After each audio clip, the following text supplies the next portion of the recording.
What is going on, Buckeye Nation? We are back again with another episode of Walks Buckeye Talks. Getting ready for the Nebraska Cornhuskers. A little late with this video. It's been a long week with basketball season starting back with my son, and I'm coaching, so trying to get this video nice and quick, get it over with, so I can get ready to watch some football today, man. I'm excited. It's Saturday. It's college football Saturday for me.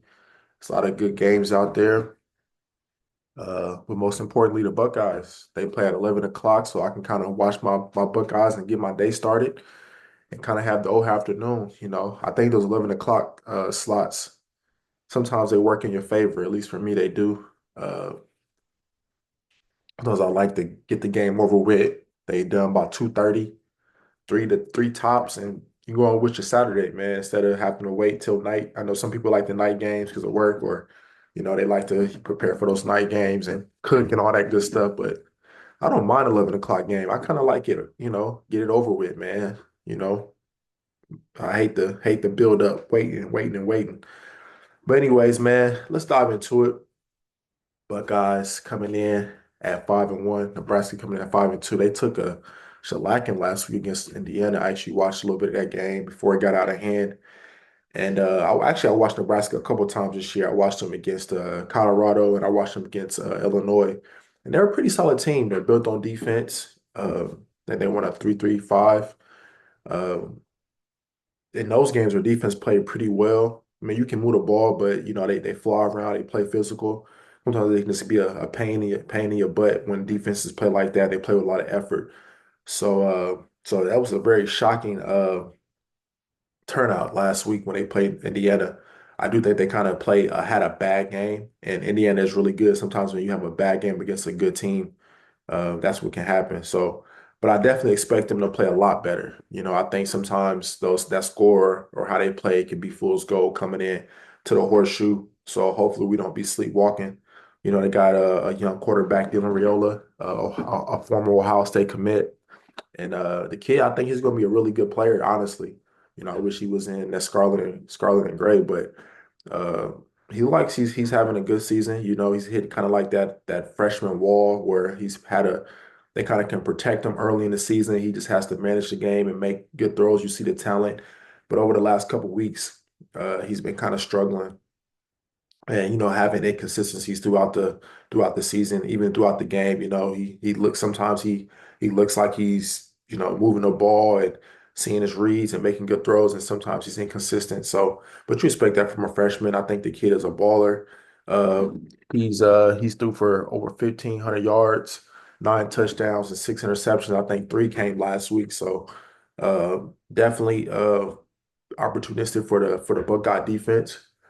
And hopefully we can get some turnovers. They running back, 81 carries, 355 touchdowns. So not a huge productive back, but obviously I believe they're going to run to try to establish the line of scrimmage for the ball against the Buckeyes. So we have to do a good job of stopping the run, making them become one dimensional with a freshman quarterback. I think that's got to be the ultimate game plan. They're going to try to be creative and eye candy and trying to get the offensive flowing against the Buckeyes. So we'll see how we do, man. I think the leading receiver has 23 catches, 316, 2 touchdowns. So like I said, not a crazy offense that we're going against. They will be able to move the ball a little bit. I'm not expecting them to like be Iowa, but I'm also not expecting them to be like a Oregon. You know what I mean? Like or like even like Indiana, but I think they're a decent offense. They're with a young quarterback. If I'm not mistaken, somebody was stating in previously podcasts this week that they have a banged up offensive line. So that could also work in our favor, man. So this should be I'm expecting a good day for the Ohio State defense. I really do. Bounce back from the Oregon game, which I wasn't the best showing, but I didn't think they played just like awful. I just think it was just minor fixes, competing every snap and just getting after the quarterback and just compete, man. I feel like the defense didn't compete. You know what I mean? They didn't impose their will. They didn't compete out there, but they should have and get those key stops, those key third down stops. But, I definitely think the defense is still a good defense. I still think it's a top 10 defense in the nation. I still think it's a defense that can win you a championship. So I'm expecting good things, man. But like I said, that's Nebraska, man. Like I said, they're a 5-2 team. I don't think they've played a really tough schedule. No, they played Colorado early, which Colorado is a lot better. And they just couldn't block them. They couldn't block them up front. Uh, they lost to U of I, and then they just lost to Indiana. But if I look at their schedule, I don't think they had a too taxing of a schedule. They beat Rutgers like 14-7. Purdue 28-10. Uh, that I think they mostly scored is 40 against UTEP, and UTEP is awful. I think in a Big Ten game, they've only scored the highest is 28, and that was against Purdue. So, like I said, I think Nebraska is an up and coming team with Matt Rule. He's doing a good job. He's a good coach, but I just think I think this is one of those games where they're going to compete. They're going to try to, make it a dog fight, make it compete every snap, get some momentum. It's up for the Buckeyes to kind of stop that momentum and get on them early. That's what I want to see in this game. I don't think Nebraska has the depth or the talent to really compete with Ohio State. But if we, come out there lackadaisical, slow due to the bye, it could be a little bit of a headache early on. So.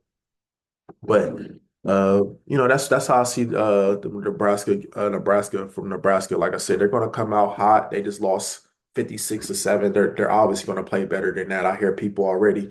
Well, if we don't beat them like Indiana beat them. That's like no, that doesn't say anything about us. I'm not saying that we need to be in uh, a 30, 20, 20, 21, 28 game against Nebraska and win that game like that. I'm not saying that at all. Then it's like, hey, we got to get together, but we don't have to beat them 56-7. You know what I mean? Like we just have to look ourselves, establish the line of scrimmage, move the ball, and just do like we've been playing. I feel like we've been playing good ball. So on the Ohio State side, like I said, I already spoke earlier, the defense, it just has to come up and show up, man. I just want to see energy. I want to see competing. I want to see challenging throws. I want to see getting out the quarterback just playing like mad, man. That's one thing I will give urban teams sometimes, especially early on, like that 2012, 13, 14, 15, like that defense, they gave up some yards. They wasn't perfect, but they just seemed like they competed on every snap. And I want to get back to that because I know we got the talent and defense to win a championship, but we just got to show it, man. I think this is a good step into the right direction. We got some good guys out there. We got some talented guys, some proud guys who've been in the program. So I'm expecting a huge bounce back. Like I said, I don't think it's going to be a 56-7 type game, but I do think the defense is going to compete. I do think we're going to force a couple turnovers, and I think the secondary is going to bounce back for sure. I think I'm expecting a big day from Caleb Downs. I think he's gonna get an interception. He's gonna be all over the field, and uh, and I just think the D line is gonna impose their will, man. I really do. I think it's gonna be a rough day for Dylan Raiola, and I think we're gonna compete. And I just think it's gonna be a good day for the defense. I really do. We are without Latham Ransom. I just actually looked at the availability report on Twitter. And it is stating that he won't be in, but there's been rumors about that all week that he's going to be out day to day. Hopefully, it's not too long term. Hope we can get Latham back next week against Penn State. But I'm expecting a big day from Caleb Downs, man, and that D line. That's my prediction about that defense. Caleb Downs interception, and I think our D line is going to wreak havoc, man. I think they're going to be all over. Uh, Sacking and just making it difficult to read the defense for Dylan Raiola. Because if he has time, he can sit back. It could be a long day for the secondary, and that's any secondary. You get a quarterback anytime where he can see the field, especially at that level, he's going to pick you apart. So I think it's important for our defense to make it happen, man. Uh, Now the offense, I mean, offense been playing good ball, man. Like. I feel like we were so efficient and just moving the ball very, very good all year, really. Even against good defenses, just taking what the defense gives us, not doing too much. I know some people, Will Howard, he has three interceptions. So just take care of the ball. Just play like you played last week. Take care of the ball, make good, accurate throws. We're breaking a new left tackle. Zimahowski. So that's gonna be always if you want to watch anything during the game, watch that line in that left tackle spot because that's going to be key in the future of this team since Josh Simmons is out. So so yeah, I think it's going to be a test early for our offense to see what they're doing. If you watch them a little bit against Indiana, that 3-3-5 can be tricky. You got guys coming up, dropping, So I think the biggest thing is control the line of scrimmage, move the ball. Give it to your running backs like we've been doing. Chip Kelly's been doing a great job of running the ball, opening up holes, and I think good things will happen, man. I'm expecting the offense to pick up where it left off, as long as we don't have get no crazy turnovers. Keep the game manageable. Will Howard does his job, scramble when he needs to, run when he needs to, protect the ball, and I think the offense is gonna have a good day, man. This is my third video stating this, but I do think the breakout player is going to be Carnell Tate. I think he only had one catch against Oregon, which he's too good to only have one catch. I think Will Hart has to do a good job of finding everybody, but I'm expecting Carnell Tate to have a big day, uh, having a lot of big catches, third down catches, a couple touchdowns. I think I'm gonna say he had like a buck 15, couple touchdowns, 8 or 9 catches. Man, I'm expecting a big day from Carnell Tate. I'm gonna do it. I'm gonna keep saying that. That's my prediction until he does it, man. Because I think the kid is. I know Jeremiah and Mecca gets a lot of the talking, they rightfully so. They're amazing, but I do think we have another really good player in Carnell Tate. I think he's a big guy, fast, quick, twitchy. And I think we got to get him going to get him confidence because he's going to be key against Penn State, against Indiana, some of those teams. And it seems like he's plays with a lot of confidence.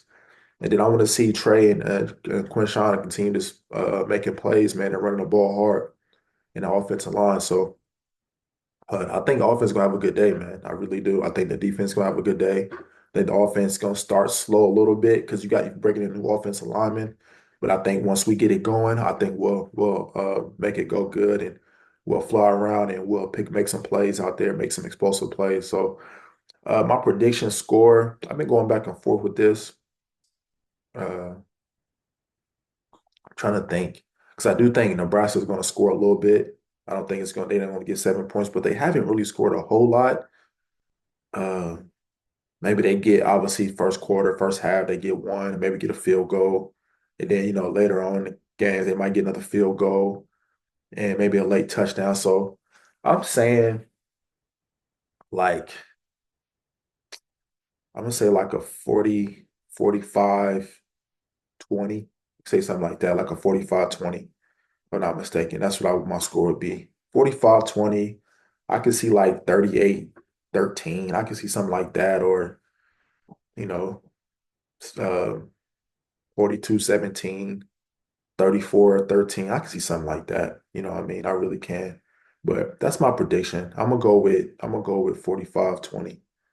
I think the Buckeyes are gonna be hot, slow early on, but then the defense is gonna kind of keep them in the game and make plays and get the offense time to kind of get it together. And I think then once we find our groove, breaking a new left tackle, moving people around, I think we'll find our way. So as long as we don't turn the ball, man, I think it should be a Buckeye win.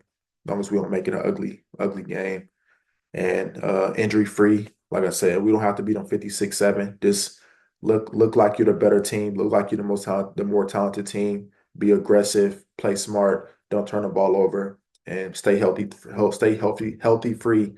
And I'm expecting, we don't roll into Penn State next week. So that's my prediction, man. Sorry for the late video. I'll do a better job next week, but that's another episode of Watch Buckeye Talks. I will check in tomorrow with the analysis and how it all played out, man. So like I said, like, share, subscribe, all that good stuff, comment, and I will talk to you guys later. Peace out.